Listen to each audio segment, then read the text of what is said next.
without them, I wouldn't be here today. I don't know where I would be.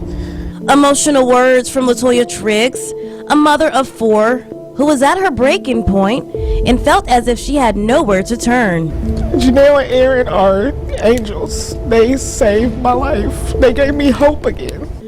Hope that was lost after one phone call that changed her life.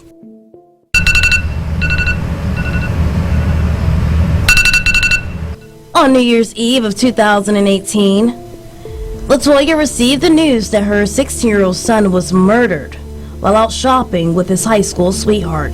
He was what we call the life of the party. Very beautiful smile, very outgoing personality. Broken, hopeless, and suicidal are words LaToya used to describe her life after her son was stolen from her. When I can't smile and I'm just constantly upset and I can't parent and I can't love my other children, because when you lose someone, whether it be a child or anyone, and you are in a room with people and you're not able to even know what's going on, that's a problem.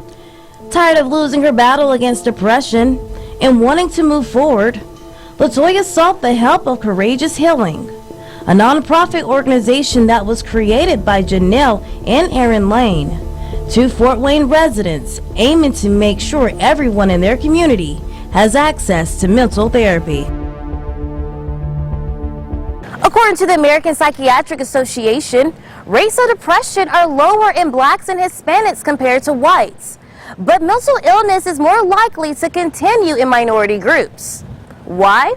Because the barriers to care. So there may be barriers financially, there may be insurance barriers that you need to have solutions in place to help overcome those barriers. The American Psychiatric Association also mentions the stigma of mental illness in minority populations, the lack of providers from diverse backgrounds, and the lack of trust in the healthcare system in minority communities. It was rare for me to find people that I can trust, and not only people that I can trust, people of my ethnic background and my culture. This is about populations of color having access to mental health services and supports that feel authentic to them. The 2-day intensive session is what is mostly used by Courageous Healing to tackle the barrier of time.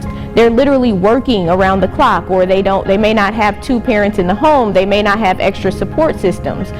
This is not all populations of color, but we know that populations of color tend to live in concentrated areas. For cases like LaToya, when a parent loses a child, Courageous Healing uses the EMDR method. It really helps to flush trauma that feels stuck. Many people who experience trauma will report feeling stuck or feeling like they can't get beyond this trauma, or every time that they think about the trauma, they re-experience it. And according to LaToya, she is healing and no longer trapped. It is a new way for me to be able to find a new norm through life. That's what Courageous Healing is for me. Remember, Courageous Healing isn't only for